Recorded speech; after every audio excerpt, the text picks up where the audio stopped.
राधे राधे मेरे प्यारे भाइयों बहनों माताओं व बंधुओं। आज मैं आपके लिए लाई हूँ सावन मास महात्म की कथा का 9वां अध्याय। बंधुओं, जिसे सुनने मात्र से भोलेनाथ आपकी हर इच्छा पूरी करेंगे। बंधुओं, यदि आपने हमारे चैनल को अब तक सब्सक्राइब नहीं किया तो जरूर करें और बेल आइकन दबाना ना भूलें, ताकि आपको हमारी आने वाली सभी वीडियोस की जानकारी सबसे पहले हो सके।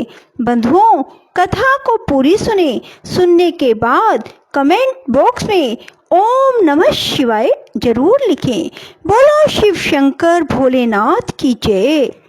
ईश्वर बोले, हे सनत कुमार, इसके बाद अब मैं शुक्रवार व्रत का आख्यान कहूँगा, जिसे सुनकर मनुष्य संपूर्ण आपदा से मुक्त हो जाता है। लोग इससे संबंधित एक प्राचीन इतिहास का वर्णन करते हैं। पांड्य वंश में उत्पन्न एक सुशील नामक राजा था।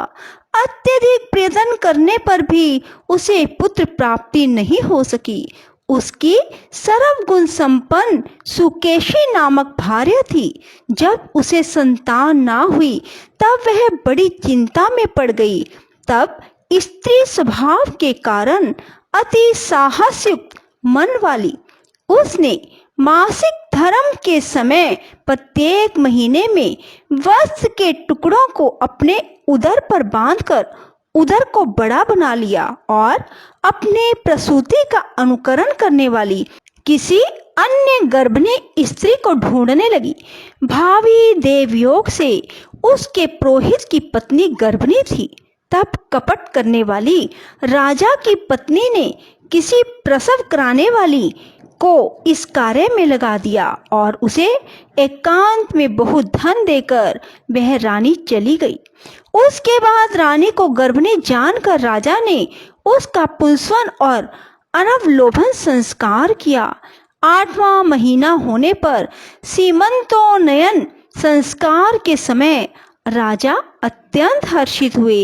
इसके बाद उस पुरोहित पत्नी का प्रसव काल सुनकर वह रानी भी उसी के समान सभी प्रसव संबंधी चेष्टाएं करने लगी। पुरोहित की पत्नी चूंकि पहली बार गर्भवती थी, अतः प्रसूति कार्य के प्रति वह अनभिज्ञ थी और केवल प्रसव कराने वाली दाई के ही कहने में स्थित थी। तब उस दाई ने पुरोहित पत्नी के साथ छल करते हुए उसके नेत्रों पर पट्टी बांध दी और प्रसव के समय उसके पैदा हुए पुत्र को किसी के हाथ से रानी के पास पहुंचा दिया। इस बात को कोई भी नहीं जान सका। उसके बाद रानी ने उस पुत्र को लेकर यह घोषित कर दिया कि मुझे पुत्र रतन की प्राप्ति हुई है। इन सब के बाद दाई ने पुरोहित की पत्नी के आंखों की पट्टी खोल दी। दाई अपने साथ मांस का एक पिंड लाई थी और उसने वह उसे दिखा दिया।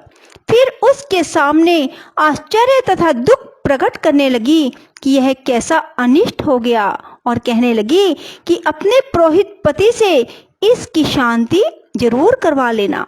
कहने लगी कि संतान नहीं हुई कोई बात नहीं, पर तुम जीवित हो यह अच्छी बात है। इस पर पुरोहित पत्नी को अपने प्रसव के स्पर्श चिंतन से बहुत संदेह हुआ। ईश्वर बोले, राजा ने पुत्र जन्म का समाचार सुन जात कर्म संस्कार कराया और ब्राह्मणों को हाथी घोड़े रथ आदि प्रदान किए। राजा ने कारागार में पड़े सभी कैदियों को प्रसन्नता पूर्वक मुक्त करा दिया। उसके बाद राजा ने सूतक के अंत में नामकरण तथा अन्य सभी संस्कार किए। उन्होंने पुत्र का नाम प्रियव्रत रखा। हे सनत कुमार, श्रावण मास के आने पर पुरोहित की पत्नी ने शुक्रवार के दिन भक्ति पूर्वक देवी जीवंतिका का पूजन किया। दीवार पर अनेक बालकों सहित देवी जीवंतिका की मूर्ति लिखकर पुष्प और माला से उनकी पूजा करके गोधूम की पीठी के बनाए गए 5 दीपक उनके सम्मुख उसने जलाए और स्वयं भी गोधूम का चूर्ण भक्षण किया और उनकी मूर्ति पर चावल फेंका और कहा, हे जीवंती, हे करुणान्वय, जहाँ भी मेरा पुत्र विद्यमान हो आप उसकी रक्षा करना। यह प्रार्थना करके उसने कथा सुनकर यथाविधि नमस्कार किया। तब जीवंतिका की कृपा से वह बालक दीर्घायु हो गया। वे देवी उसकी माता की श्रद्धा भक्ति के कारण दिन रात उस बालक की रक्षा करने लगी। इस प्रकार कुछ समय बीतने पर राजा की मृत्यु हो गई। तब पितृभगत उनके पुत्र ने उनकी पारलौकिक क्रिया संपन्न की। इसके बाद मंत्रियों तथा पुरोहितों ने प्रियव्रत को राज्य पर अभिषिक्त किया। तब कुछ वर्षों तक प्रजा का पालन करके राज्य भोग कर वह पितरों के ऋण से मुक्ति के लिए जाने की तैयारी करने लगा। राज्य का भार वृद्ध मंत्रियों पर भक्ति पूर्वक सौंपकर और स्वयं के राजा होने का भाव त्याग कर उसने कार्पटिक का वेश धारण कर लिया और गया के लिए प्रस्थान किया। मार्ग में किसी नगर में किसी गृहस्थ के घर में उन्होंने निवास किया। उस समय उस गृहस्थ की पत्नी को प्रसव हुआ था। इसके पहले षष्ठी देवी ने उसके 5 पुत्रों को उत्पन्न होने के 5वें दिन मार दिया था। वह राजा भी उस समय 5वें दिन ही वहां गया हुआ था। रात में राजा के सो जाने पर उस बच्चे को ले जाने के लिए षष्ठी देवी आई। जीवंतिका देवी ने उस षष्ठी देवी को यह कहकर रोका कि राजा को लांग कर मत जाओ। तब जीवंतिका के रोकने पर वह षष्ठी जैसे आई थी वह वैसे ही चली गई। इस प्रकार उस गृह स्वामी ने उस बालक को 5वें दिन जीवित रूप में प्राप्त किया। ये लोग इतने प्रभाव वाले हैं। यह देखकर उस गृहस्थ ने राजा से प्रार्थना की, हे राजन, आपका निवास आज के दिन मेरे ही घर में हो। हे प्रभु, आपकी कृपा से मेरा यह छठा पुत्र जीवित रह गया। उसके इस प्रकार प्रार्थना करने पर करुणानिधि उस राजा ने कहा कि मुझे तो गया जाना है। तब राजा गया के लिए प्रस्थान कर गए। वहां पिंडदान करते समय विष्णुपद वेदी पर कुछ अद्भुत घटना हुई। उस पिंड को ग्रहण करने के लिए 2 हाथ निकल आए। तब महान विस्मय युक्त राजा संशय में पड़ गए और पुनः पिंडदान कराने वाले ब्राह्मण के कहने पर उन्होंने विष्णु पद पर पिंड रख दिया। इसके बाद उन्होंने किसी ज्ञानी तथा सत्यवादी ब्राह्मण से इस विषय में पूछा। तब उस ब्राह्मण ने उनसे कहा कि ये दोनों हाथ आपके पितर के थे। इसमें संदेह हो तो घर जाकर अपनी माता से पूछ लीजिए, वह बता देगी। तब राजा चिंतित हुए और दुखी हुए और मन में अनेक बातें सोचने विचारने लगे। वे यात्रा करके पुनः वहां गए जहां वह बालक जीवित हुआ था। उस समय भी उस स्त्री को पुत्र उत्पन्न हुआ था और वह उसका 5वां दिन था। वह जो दूसरा पुत्र हुआ था उसे लेने रात में फिर वही षष्ठी देवी आई। तब जीवंतिका के दोबारा रोके जाने पर उस षष्ठी देवी ने उनसे कहा, इसका ऐसा क्या कृत्य है अथवा क्या इसकी माता तुम्हारा व्रत करती है जो तुम रात दिन इसकी रक्षा करती हो। तब षष्ठी का यह वचन सुनकर जीवंतिका ने धीरे से मुस्कुराकर इसका सारा कारण बताया। उस समय राजा शयन का बहाना बनाकर वास्तविकता जानने के लिए जाग रहा था।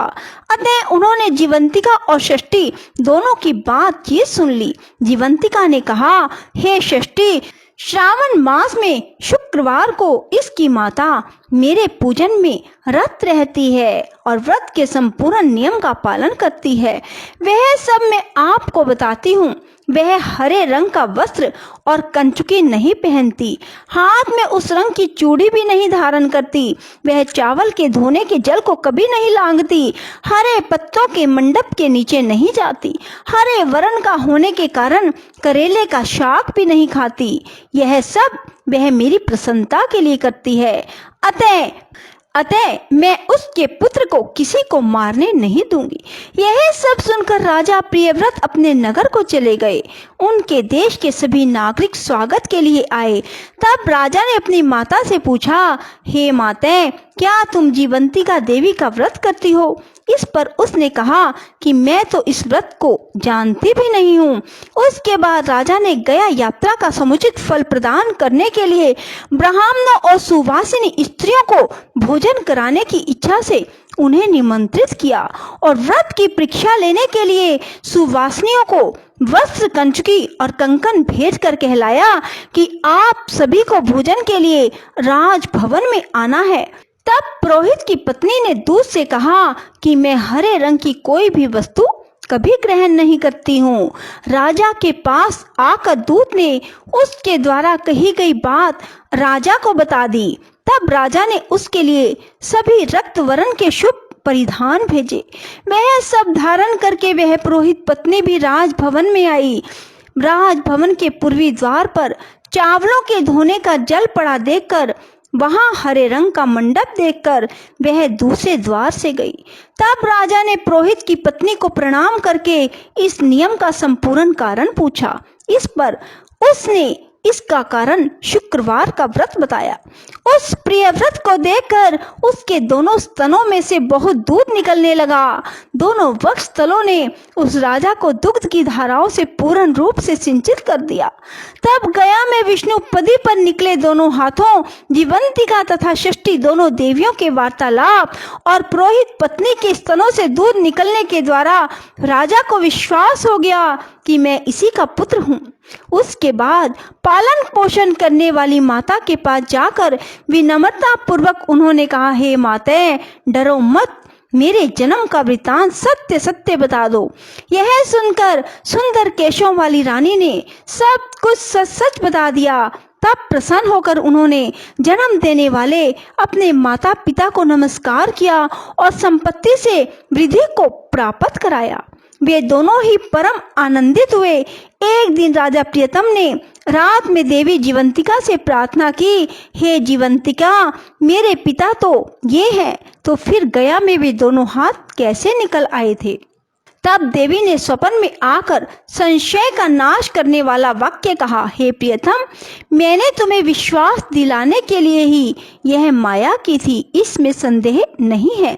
हे सनत कुमार, यह सब मैंने आपको बता दिया। श्रावण मास में शुक्रवार के दिन इस व्रत का अनुष्ठान करके मनुष्य सभी मनोरथों को प्राप्त कर लेता है।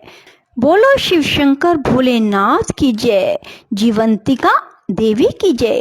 राधे राधे, जय श्री कृष्णा। बंधुओं, यदि आपको हमारी वीडियो पसंद आए तो इसे लाइक करें और शेयर भी जरूर करें। धन्यवाद।